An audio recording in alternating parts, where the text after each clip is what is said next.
Hey everyone, my name is Dr. Dolores Tarver. I'm a licensed psychologist here in Columbus, Georgia, and it is time for the TT Time with Dr. Tarver is a wellness-based podcast. It is not intended to be a substitute for a relationship with a licensed mental health provider. We are continuing our October episodes this month as we are focusing on emotional wellness. We talked last week with Dr. Wiata about fertility and how fertility issues can affect women and families. We are going to be talking this week about toxic relationships and how that can affect our emotional wellness. And we will be continuing the series with some other topics that I know will be of great interest to you. But without further ado, I would like to introduce the topic for today, which is Save Yourself, Black Man, Overcoming the Toxicity of Past Relationships. It is my sincere pleasure to introduce to some and welcome to others Anthony Jameyson Smith, pastor and author, who is a bivocational pastor of two ministries in the metro Atlanta area. He is changing the spectrum of the cliche that misery loves company while discovering his own happiness by overcoming toxicity of past relationships. He now knows that happiness loves company too. Anthony is the founder of Love and Relationships podcast, where he engages people from all levels of failed relationships. His podcast has helped numerous people overcome everyday life circumstances in their relationships. His dedication as a relationship mentor continues to lead people back to a place of wholeness. Welcome, Pastor Smith. Thank you, Dr. Tarver. So honored to join you on this podcast, and I am eternally grateful for that. Well, I appreciate you so much for taking the time. I know you're a busy man. You were just down in Columbus to promote your book, but we'll get to that. I don't want to get ahead of ourselves. So I wanted to let people know, I know that when you all saw this topic for today, Save Yourself, Black Men, I want to make sure that you are clear. We are not referring to the movement that was popularized by Kevin Samuels, when there is this notion that Black women are destroying Black men's lives with feminism and trying to attack you and make you be something that you're not. So this is not this, folks. What we're going to be talking about today is that we recognize that relationships can be unhealthy. We can pick partners that are toxic for us, and that those kind of relationships can be detrimental to our health. So what we're going to be addressing today is ways to overcome those hurtful, toxic relationships and move toward a happy, loving life that we all deserve. So let's get into it, sir. When you describe a toxic relationship that you're helping people overcome from, what are the characteristics? We'll start there. What are some of the characteristics that may be considered toxic in a relationship? Well, some of your smaller characteristics that turn to bigger things are small things like trust. Mm. Small things like giving the silent treatment. Mm. And I know a lot of times we don't think about that, but so many times where that person is trying to communicate with you, you give them the silent treatment because you're trying to aggravate them to some degree, which is probably based off what's inside of you, what level of trauma you may have dealt with in your past that now has come into your future relationship. And so those are a lot of different things that start off small, and then they graduate to the bigger thing. So you figure if a person don't trust, then that means they're going to always try to find something wrong in that relationship, and then that'll turn to their insecurity, and then the insecurity turns into violence. And so there you have it. Now they're yelling at each other. They're saying things that they probably should not say, just because they're trying to what they feel like they're helping themselves while hurting someone else.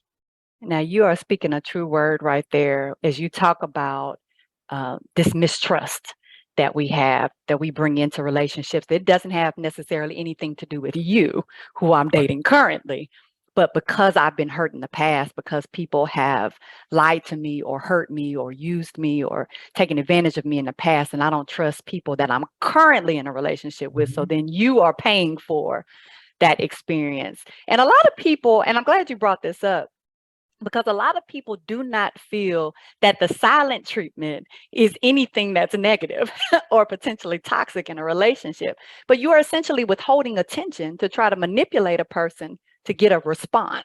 Exactly, exactly. And I think a lot of times, we've been taught, by our parents, and I tell people all the time, Doc, everything our parents taught us or everything we learned from them don't necessarily work now. Hmm. Some principles are great to continue to have, but then there are some things where you got to filter through that, because I do know of some parents who have taught their children that when something like that happens in a relationship or a dispute or something, they try to tell them just become quiet and don't say anything. Well, you got to know who you're dealing with as far as communication, effective communication. And there are so many people who have not learned how to effectively communicate. So sometimes they're thinking that me getting silent will help the situation, and you just have to know, you know, what works for that relationship. Absolutely. And you speak on this, how we were raised, what we saw. Right. And oftentimes we don't realize we're continuing on unhealthy patterns we saw in our childhood. So we may have seen adults withhold attention. Right. We may have seen adults internalize things and they come out in passive aggressive ways. So I'm not going to say anything about it, but I'm not going to wash your clothes. I'm going to wash everybody else's clothes in the house, but I'm not going to wash your clothes. Or Right. I'm going to make dinner for everybody else, but I'm going to not make dinner for you. And Mhm. so it's coming out in these unhealthy ways. So I'm trying to communicate in more destructive ways, as opposed to just sharing, hey, that hurt me, that frustrated me. And so if I haven't addressed that from my childhood, then it absolutely is going to show up in my relationship with you. And what do you feel like happens when you are in a toxic relationship like that? What are some of the effects that it can have on you? This not effectively communicating, we're being passive aggressive, or you mentioned aggressive, like sometimes we start to get violent to Right. try to get people's attention. What do you think are some of the outcomes of being in a relationship with someone who's in that unhealthy space?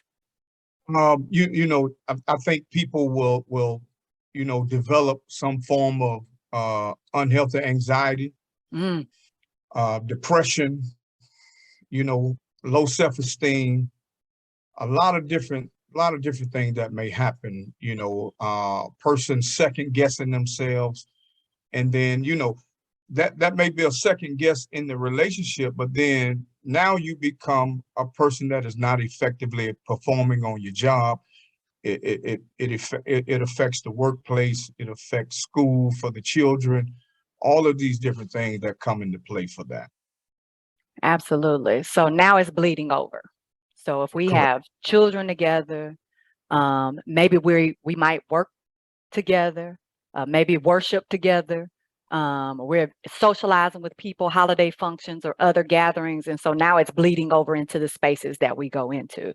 So it's It not will just cause an affecting us. isolation. Mm, People isolate themselves because it's almost like there's a family function or a friendly function, and rather than me attend that function because I got to be in your presence, then sometimes that person will end up isolating themselves. And isolation in some levels are good when you need it, but when you're running from something and you isolate yourself, mhm. shut yourself off to people, then that becomes more uh, um, direct from the toxic relationship that you may be a part of. And as you said, there isn't necessarily anything wrong with taking space. All right. So if I need a moment, I know that I'm not in a position to have a healthy conversation with you. I don't want to speak to you when I'm angry, particularly if I'm angry about stuff that doesn't have anything to do with you. So I say, hey, can we table this till later? Let me get a chance to calm myself down and work through whatever I may be experiencing. And then I'll come and talk to you when I've had a chance to really reflect myself, so you don't get all of this just emotional garbage piled on top of you. That's appropriate. Take that time, let your partner know, hey, I'll come back to this point, we'll discuss. But what I'm hearing you say is when I'm now avoiding. Correct. Correct. not addressing the issues. And so they're just building over here. People will often say, we don't resolve things. Right. So we keep having these same arguments, these same conversations over and over and over again. And it doesn't feel like we're moving. And you start to feel trapped Right. when you're not making any progress. Mm-hmm. And you know, I think a lot of times, you know, we choose to go to, I want to say, even for the people who are listening, I want to say that there's never a time too late for therapy. Mm-hmm. There's never a time too late. I think within the confines of our own thought process, we sometimes think it's too late. And so we end up not doing it as soon as we should have, to learn the different techniques to be able to use, to learn how to respect each other's space, to learn how to have effective communication with each other and being able to work as a team. So that is you all's weekly plug for therapy. Thank you so much, Pastor, for bringing that out. I think that it is important for us to recognize that we weren't all taught how to communicate. That's not something that you're just born with. Those are skills that you develop through practice, through honing and refining them over time, and making sure that you are working with someone that can give you healthy skills. You talk about, hey, I'm serving as a relationship mentor. We know that everybody that serves in the role of guidance isn't necessarily healthy. And so you want to make sure that you are working with people that are trained and healthy and are going to allow you to grow in areas, as opposed to passing on more toxic things to you, right? So we don't need the amen corner. Some of us have friends, and this can contribute to toxic relationships too. We have friends engaging in toxic behaviors, and so they normalize for us throwing things when you get upset. They normalize going through your phone and going through your drawers and tearing your car all up. They normalize talking to you in a disrespectful way. I was at one music fest this weekend, and I was absolutely appalled. You know, this is an open space where there are a lot of people, and this woman was literally berating this man about how he didn't have good oral sex skills, how he didn't offer her anything for all the world to hear. And that part of me that hates to see people hurting, because I got empath characteristics, wanted to be like, save yourself, black man. Come on. Wow. Come on, just leave. Don't ever allow anyone to degrade and talk to you in that kind of way, because I know that if she's doing this publicly like this, she has no problems doing this privately. This isn't the first time she's talked to you like this. Right. And I think, again, we have to always remember that, you know, being toxic, it comes from a deeper place. Mm-hmm. Comes from a much deeper place. I think that when, as I said before, when we don't handle the past trauma, Mm-hmm. Mm-hmm. you know, and even though we may suppress it, somewhere we still have those triggers that are connected to the trauma, and it you know, somebody can say something to you, and it'll trigger, or somebody can do something that will trigger the trauma. And, you know, if you have not talked about it, if you have not had therapy for, or you have not dealt with it in some other manner to be healthy about it, then, you know, you're going to now go toe to toe in being toxic, you know. Absolutely. You mentioned that trauma piece. And, you know, unfortunately, there are a lot of people who didn't have power growing up. Power was stripped from them. Boundaries were violated. They had to fight to survive. And you learn survival skills to keep yourself safe. Right. And one of those survival skills is to put some distance between you and a person. And one way to do that is through anger, through aggression, whether that's verbal or physical. So I can get you off of me if I create this space where I'm attacking you. Then you're either going to back down, you're going to leave, or we're going to both get physical. And then at some point that'll end. And a lot of people feel like, okay, once that's over, then the lovemaking can begin. And that's part of that toxic cycle too, because we have this trauma, as you mentioned, that we haven't dealt with. And so we don't recognize when we're safe and when we're in danger. Everything feels like danger. Right. Even, even the acceptance, you may not be the toxic person, Mm. but if you accept, the toxicity coming from someone else, then you're actually now helping them even become more toxic with you. And that really could be dangerous on all levels. I think at the end of the day, we have to again deal with it in such a way, because if nobody respects you, then that is probably going to be one of their greatest avenues to always be toxic with you. And that's a good point as well, is the other side of that, right? So we have fight, flight, freeze. And so, maybe I just freeze. Maybe I feel like, okay, well, the storm will pass if I'm just still. You were alluding to this earlier. So if I'm avoiding, I don't really deal with it.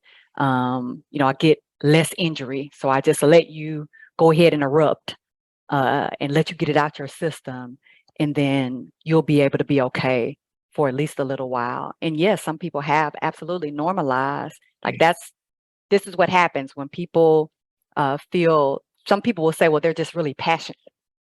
Yeah. And so, even though it's aggressive behavior, if I grew up in an environment that was traumatic where I just learned, like you said, to normalize this experience, then okay, well, I'm just going to allow you to be in that space. One, maybe because I don't want to add, or I don't think or I think I'm doing things that could add and I don't want to. So I don't want to rock the boat, if you will. I don't want to do anything that could trigger you. And so I sit over here in my space and I'm quiet. Why is it that you think people, particularly Black men, end up in relationships with people that may be toxic? Well, I can't speak for anybody else. If I Just could yourself. be transparent Yes, within sir. myself, Mm-hmm. for me, I'm a person, I'm a lover, and I love hard. And so the worst thing you could do to me is, a failed relationship. That's tough. And so generally, I used to think it was a character trait, but later I discovered that it's actually a character flaw, that you allow people to continue to pile stuff on you, end up taking too much too long. And so in my own understanding of it, in my own brokenness, my own rejection, in my own abandonment issues, then you allow yourself to come into a relationship, and it seems awesome at first, but it only takes a few times for this person to begin to say certain things to you that is really trying to break your sense of believing in who you are. And so I think a lot of time we end up staying in that because we didn't deal with the previous brokenness. And you try to figure it out. You try to work through the turbulence. And again, some of that can be very dangerous, because if that person is violent, you may not be a person who's going to react to their violence, but eventually, you can't continue to allow them to do certain things to you. And then you start now have to go into survival mode. And then now it's the survival of the fittest. And so that comes at every spectrum, because if you say bad things to me, then now I have to say more bad things to you. You know what I'm saying? And so these are the things that we end up doing as Black men in our culture. And I will say that I believe that a lot of us, want to try to work through the differences, because we've been taught as a man, we're supposed to take certain stuff off of women. And somewhere we misassociated that with, if she talked to me in any kind of way, she must love me. And that's a grave misconception. Yeah. That's a grave misconception. And vice versa. If a man does it to a female, you have to look deeper into that to see Yeah. the true essence of it. I appreciate you so much saying that. I'm always reminded of Cardi B's lyric. She says, "Ninjas love a toxic bee." And the truth is, yes, some of the ways that I believe some Like black men Kevin were social. Gates. Yeah, You know, absolutely. I think Hmm. his saying was, be I'm a little toxic, but you're gonna love it over here. And Yeah. and Hmm. women are now, some women are internalizing that. So what Hmm. they're basically saying is, you know, I'm going to put up, because I like you a lot, or I like you in this Hmm. manner, Hmm. I'm going to put up with the level of toxicity that you may bring. And again, like you said, if I've been socialized to believe that that's part of being in a relationship, and I do think that there are a lot of black women who say, well, when you're dealing with a black woman, we have a little attitude, we have a little edge, and so it can sometimes become a mantra. Now, where it comes from, as you said, is out of this trauma. I wasn't allowed to have a voice at points in my life. So I want to be able to have a voice as an adult. However, we go on the other side of the spectrum where I haven't learned how to have a voice in a healthy way. I Right. don't have to put you down, demean you, scream at you, curse at you, uh, break things, cut up stuff in order for me to be heard or seen. Right. And also, tearing you down does not make you less likely to leave me, because often there's that fear of being abandoned, that ultimately you're going to leave me.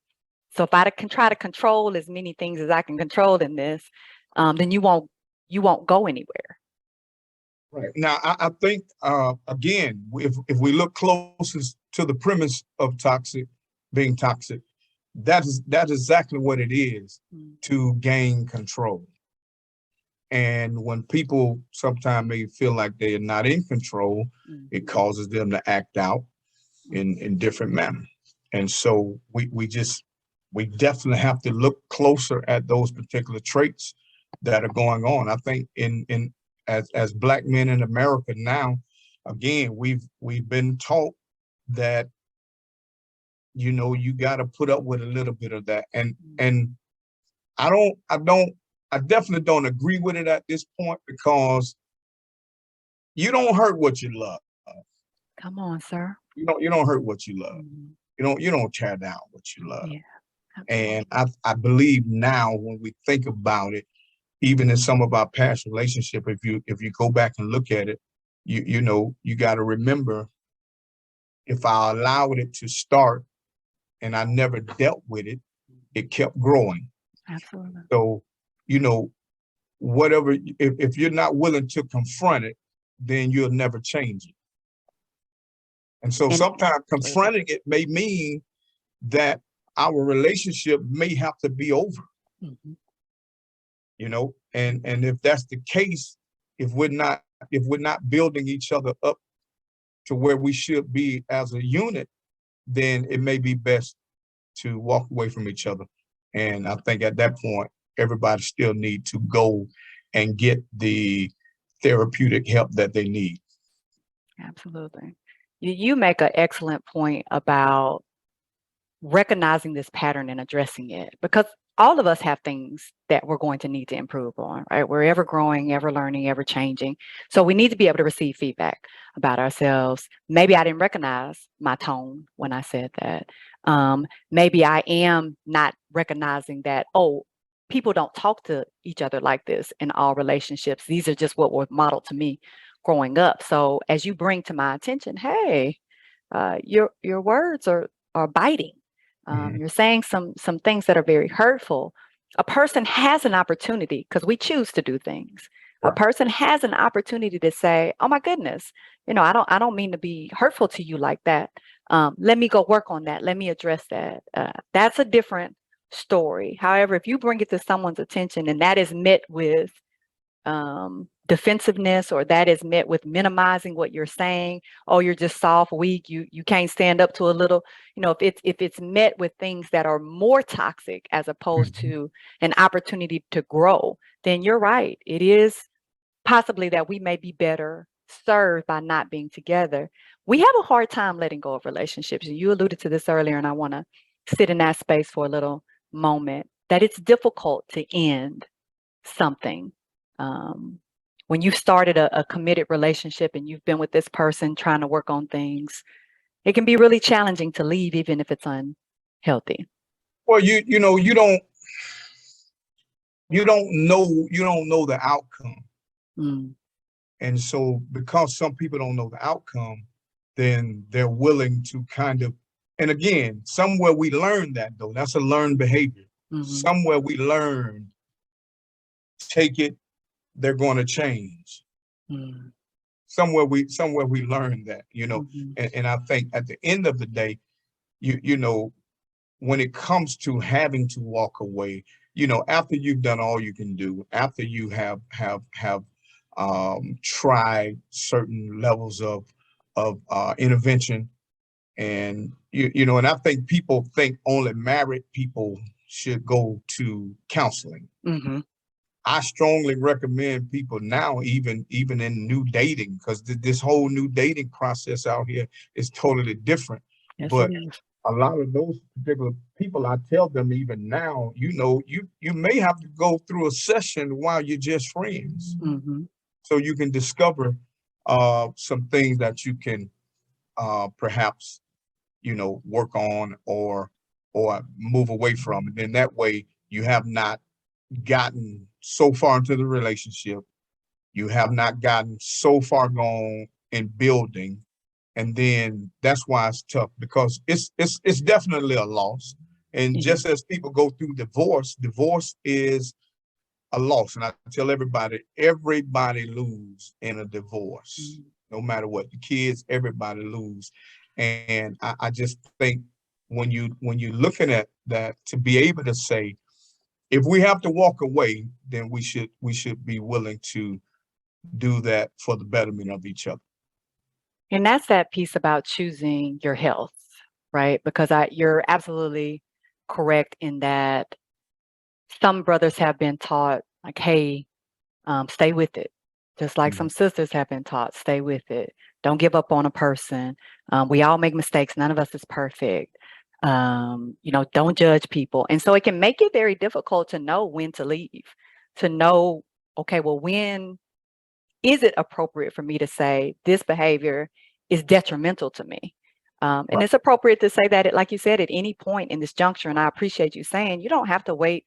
In fact, please don't wait until you're married to go Mhm. to counseling in your relationship. You definitely need to do that before you get married. That would probably stop some of the marriages that are unhealthy from actually getting to the point of marriage, because we're addressing these things and we're seeing these things ahead of time.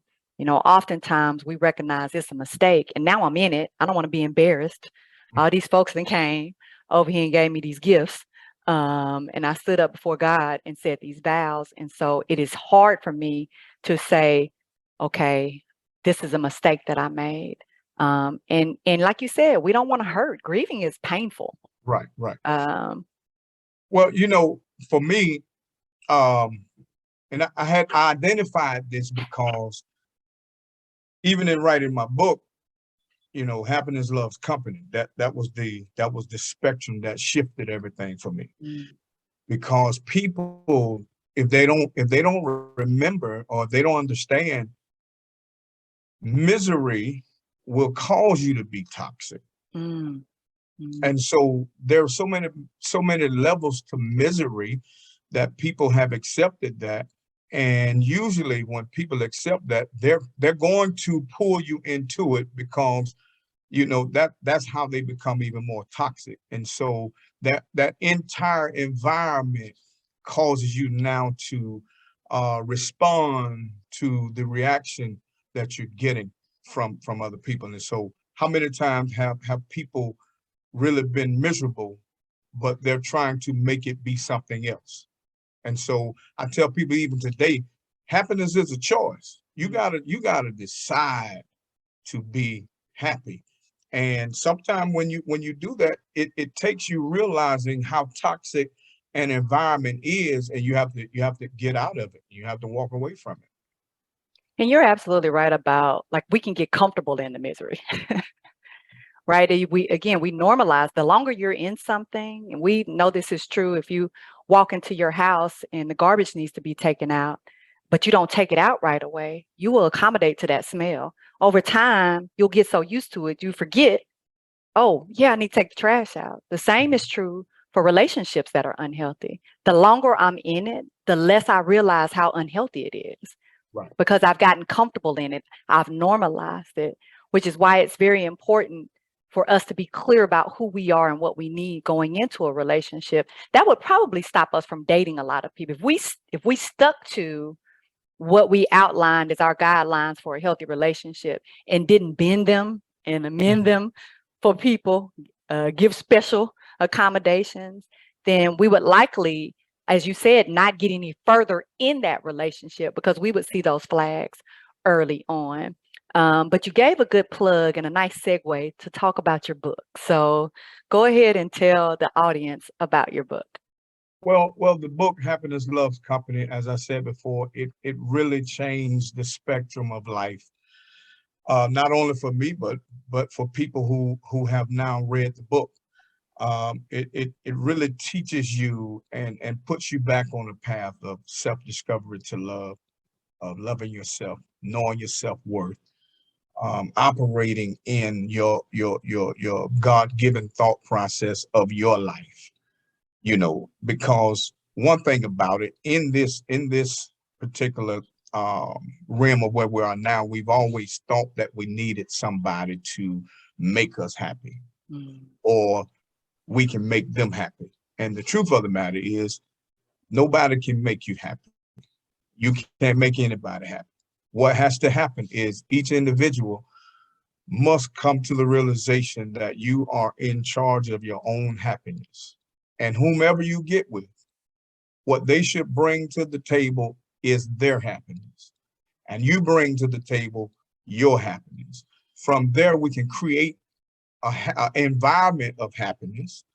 And now we know how to feed off each other. And just say if a person came into your life and then they exited your life, well, what we usually do is allow them to take everything they may have brought, everything they may have given us, everything they may have helped us become.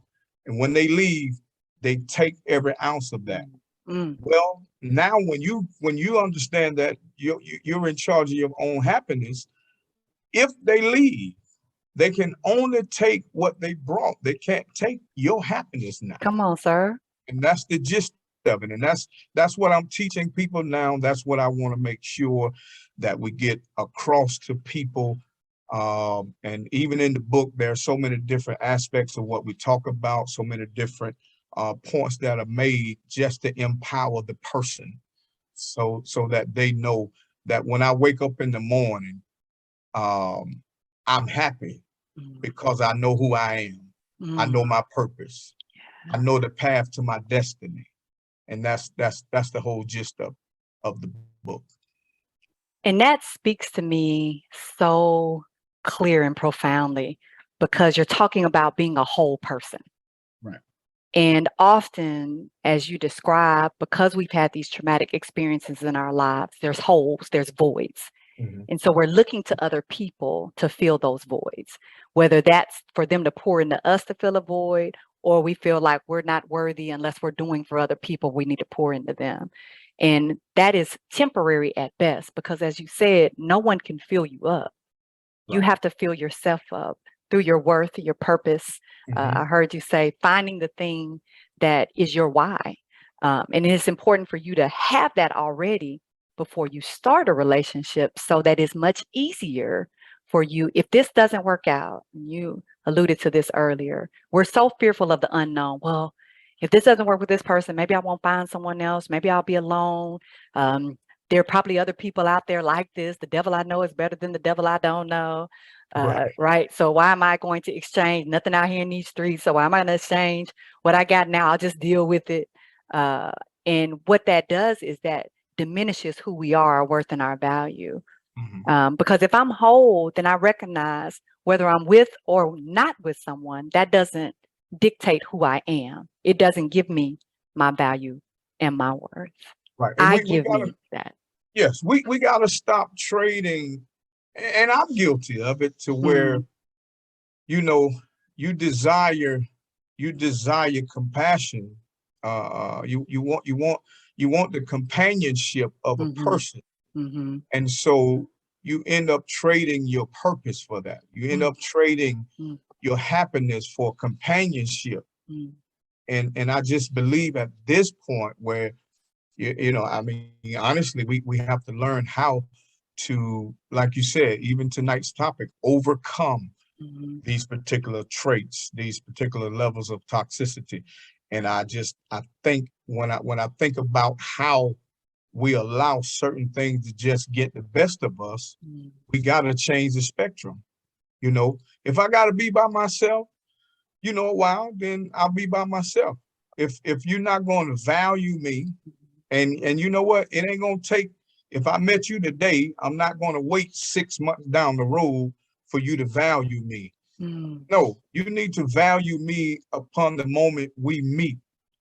The moment we meet, we should already be investing in each other to some degree. And the investment doesn't have to be that, you know, I'm investing in you because, I want to make sure I keep you with mm, me. No, I should invest in you because number one, you're a person, you're a human mhm, being. And mhm. so my investment in you, will be twofold. If I invest in you and I build you up, and if I ever have the opportunity to marry you, that's a dual plus for me.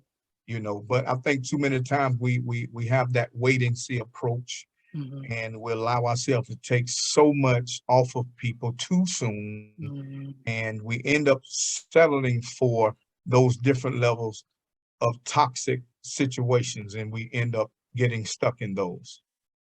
And you're correct because, like you said, we don't want to be alone.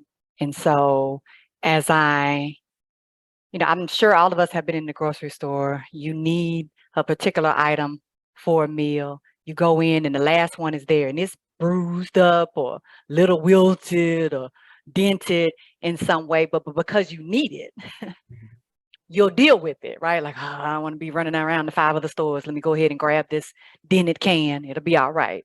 That is the Right. same thing that we can do in relationships in desperation Yeah. because I am afraid of being alone. Because being alone means I have to deal with myself. Yes. And as you said, if I haven't dealt with this trauma, if I haven't addressed these issues in therapy, then my voice is really loud when I'm by myself. Yeah. And the walls will definitely close in on you. They will. And I think people don't realize that they start accepting, the toxic stuff, and then they wonder why it gets out of hand, and all along it was just because you accepted from the start. And like I said, I'm guilty of it. There When I look back over some of my situations, I can say that there were probably I should have said something at the first moment, Mhm. but because of different levels of you going through stuff, you don't want to ruffle nobody's feather. Right. And you don't want to, I don't want to say we just met, or we've dated a short time, so I don't want to say something that's going to really touch you at your core Mhm. and cause you to run away from me, even though I would feel like it's my fault, but really that's your fault, That's your because stuff. Mhm. yeah, that's your stuff. And so, Absolutely. that's Absolutely. what we have to overcome. And you're absolutely right. I mean, we do it too. I've done it before, and those allowances over time because we don't say anything. Maybe I don't want to seem like I'm too picky or judgy, or and especially when maybe you are, like you said, you're lonely. You haven't had a lot of successful dating, maybe for a period. You got out of a relationship a while ago. You're looking for something, and so that vulnerability sets you up to accept more things, because when Exactly. we're vulnerable, we move away from that plan. You can have a strong dating plan going in. Hey, I'm only going to deal with people that treat me in this way, that are respectful of my boundaries, that offer me these things. And then in that loneliness, that vulnerability, horniness, whatever it may be in that moment that you're dealing with, triggered trauma, then I start relaxing those boundaries. And so now I'm allowing people in who should not even have been able to have that conversation past me seeing that flag. Once I saw that flag, I should have ended that conversation then. But I kept going, as you said earlier, thinking, well, maybe, everybody's a little nervous. We just meeting each other. Maybe I need to give a person a chance. Let me see across some other settings.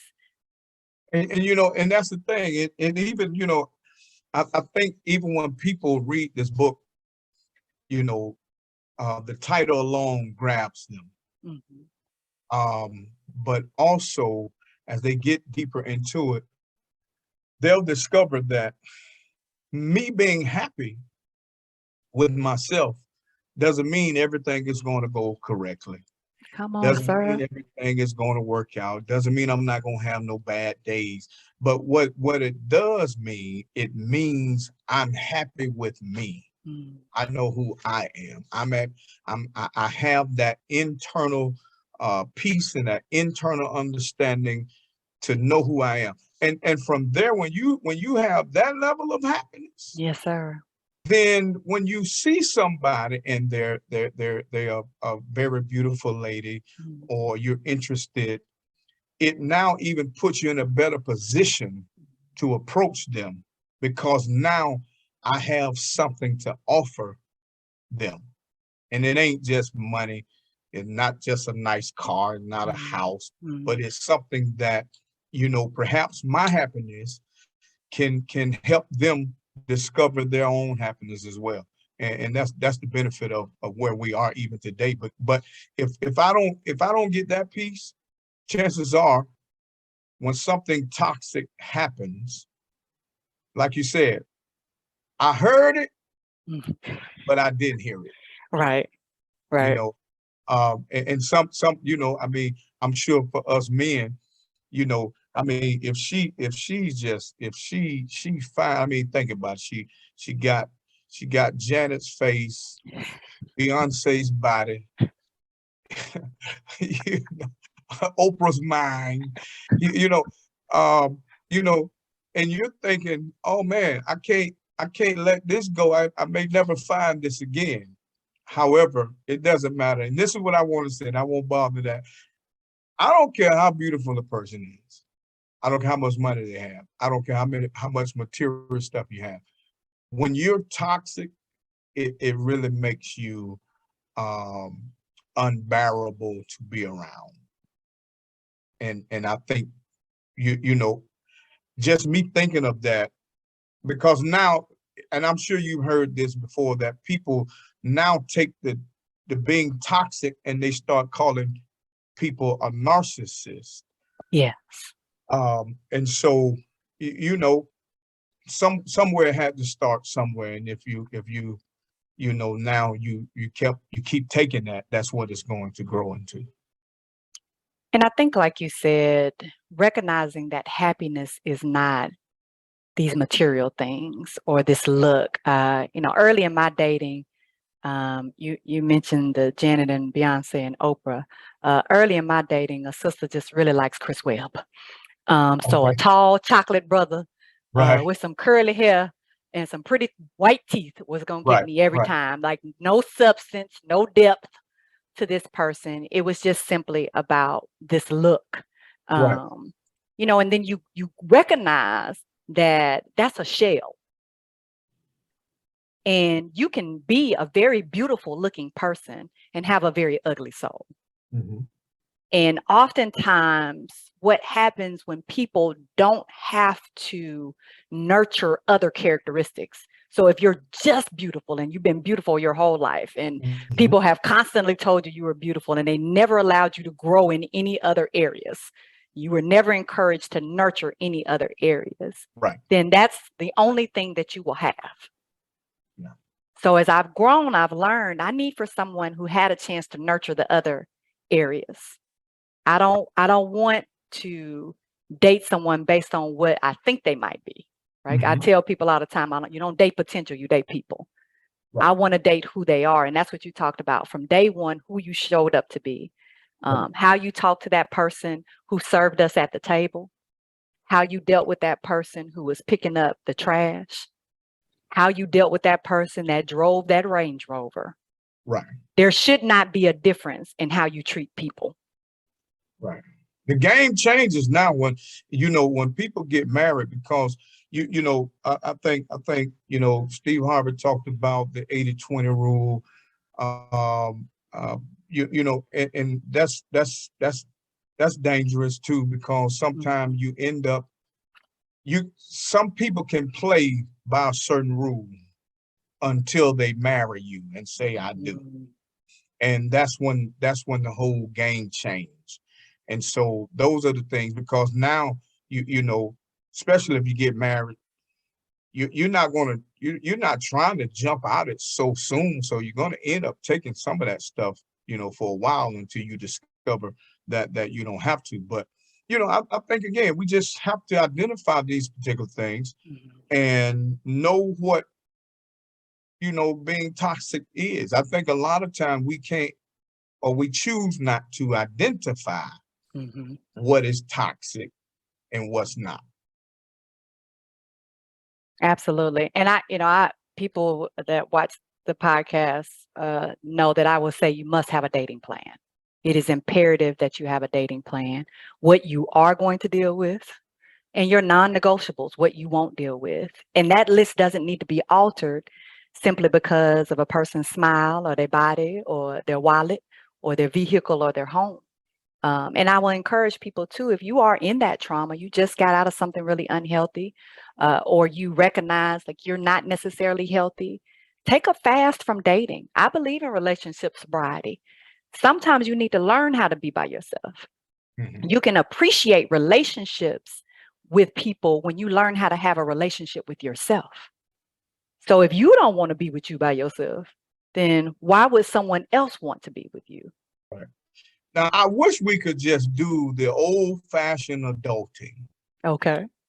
And that is, if you're not really serious and ready for it, then don't get into it. Don't go disturbing somebody else's peace, and get into it. And then, you're not really committed to the growth that is going to take, the work that is going to take.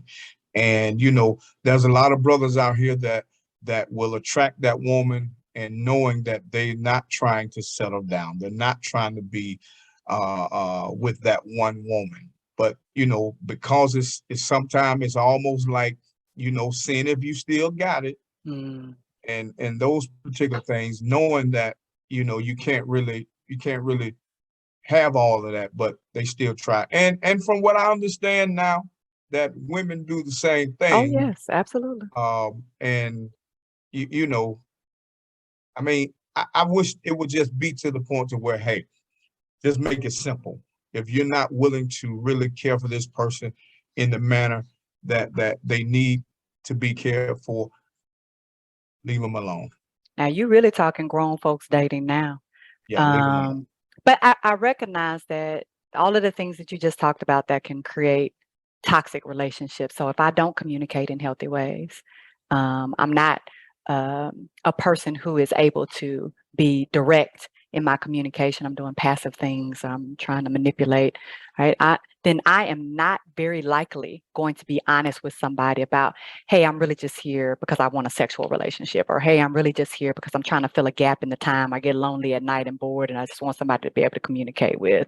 Hey, I like to be able to wake up and have messages coming in through the day telling me, good morning or whatever. So it takes a significant level of maturity, right, for a person to be able to say, in this space in my life right now, this is what I can give. And this is what I'm able to handle. Because again, like you said, I don't want to push people away, chase people away. Okay, so let me tell you what I think you want to hear to get you to stay. So in order for you to be able to do that, you have to be a healthy person. Say, hey, right now, I'm just interested in dating, nothing serious. You're not going to change my mind about it. So even though you may be thinking, okay, I hear you, but after you get to know me, because I'm so fabulous, I'm going to make you change your mind. No, if a person tells you that's where they are, listen to them and hear them. This is also, I think, what contributes to toxic relationships. We are perpetuators of our own victimization. So I'm putting myself in a situation with someone who has told me what their boundaries are, and I keep pushing their boundaries. Exactly. Exactly. This is good. I think, when we look at it all together, again, uh, the whole toxic spectrum is people who don't trust each other, and I would like to say that I tell people now, don't allow nobody to devalue who you are. Yes, sir. Yes, Don't sir. allow them, because the moment you do, then you have to become subject to even more of it. And as I said before, you have to deal with that head on, and you got to be confrontational, because a toxic person is going to be confrontational. And so, you just you gotta confront it to the degree that it will cause you to have an exit out of it. And that's the thing about being able to always be prepared to have an exit strategy. So if a relationship is because as you said, if I haven't practiced it, being able to let things go, then it's going to be hard for me to do it. It's going to be hard for me to have that conversation. I know a lot of people are just avoiding, they ghost a person or they try to duck and dodge. A sister has moved to a different state before to get away from somebody. So, we in our growth want to be able to say to someone, hey, I appreciate this time. I've realized this is just not a good fit for me. And you don't have to give people a lot of explanation. You don't have to go back and forth with people. You don't have to prove or convince, lay out an argument. You are not in a court of law. You simply state what you need to state and then you leave. Well, one of the significant things that I learned, and I had friends who, sometimes your friends become your therapists. Mm, And they would always say to me, they would say, you can't expect you from other people. come on, sir. And I really had to grow to there because I always felt like, wait a minute, I respect you, so why are you disrespecting me? I don't talk to you in that tone. Why are you talking to me in that tone? And until I had to come to that, I had to accept that thing to know that you gotta stop expecting you out of other people. And I promise you that helped me now, because now I know that whomever I'm dealing with in whatever aspect, you know, if they give me what I give them in a reciprocal manner, awesome. But if they don't, then I have to now, make the necessary adjustment to even know whether this is healthy enough to be around. And that's the thing, because there is not going to be anyone exactly like us, but they definitely can be respectful and valuing. Yeah. There's a lot of different ways to get to the same path. So the way I respect and value you may look a little different than the way you respect and value me, but it still should be respect and value. Exactly. Exactly. And I do not think that is too much to ask for. No, not at all. Not at all. Pastor Smith, tell people where they can get your book and then also give them some information about your podcast.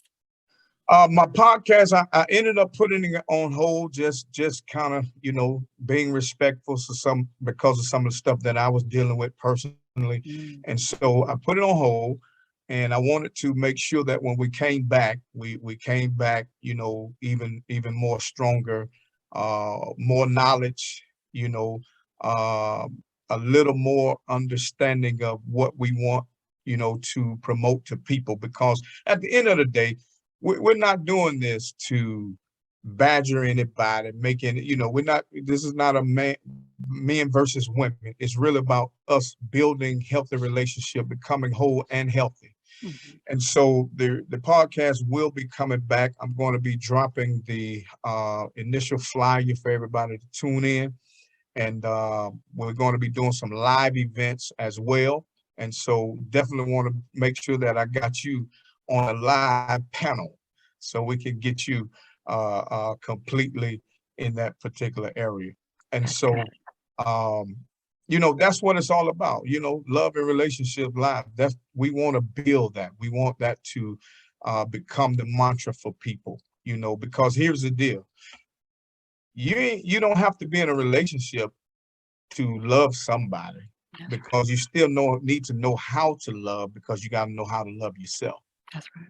And so that's the whole deal that we're dealing with on that. Also with the book, they can get the book at anthonyjameson.com. Also, they can follow me on all social media outlets. And go on and drop those social media outlets for us, sir. Of course, there's Facebook, Instagram, Twitter, TikTok. I done learned how to TikTok a You little bit. TikToking out here? I'm TikToking out here. Okay, And okay. of course, LinkedIn as well. And so what's your handles? At Anthony Jameyson. Okay. And so with that, I think the book is really helpful to a lot of people. I've gotten some awesome reviews from it. It has changed the dynamics of some married couples that they now realize that, you stop trying to make somebody happy. Yes. Stop. Matter of fact, that's not even fair to the other person for you to make me happy. That's a lot of weight to carry. And I just want to see people nowadays, man, living to the best potential that they can in their relationship or in their marriage. And as I always say, love is a beautiful thing. It truly is. It just, there's a roadmap to it, and there are guidelines that we have to follow to maintain it. It's almost like a car being on the road. You got to keep it on the road. You need to make sure you service the car to keep the car, in good condition, and you will arrive to your destination as you should. And so that's how we have to look at it in life as well. Absolutely. I like a good car maintenance metaphor because I definitely feel like that is very fitting for us, and that's a good way for us to close. I want to thank you, Pastor and author Anthony Jameyson Smith, for coming on the show today and dropping some knowledge for people about that. Happiness is a choice. Yes. And happiness loves company too. Yes. Thank you so much for the opportunity. You are so very welcome. Everyone, look forward to new episodes from Tea Time with Dr. Tarver dropping for the rest of this month. And as we approach the holidays, we'll be addressing some of those holiday pitfalls that people can get into when they're interacting with family and loved ones. So as always, you all take good care and be well. Good night, everyone. Thank you for joining. Thank you. Take care.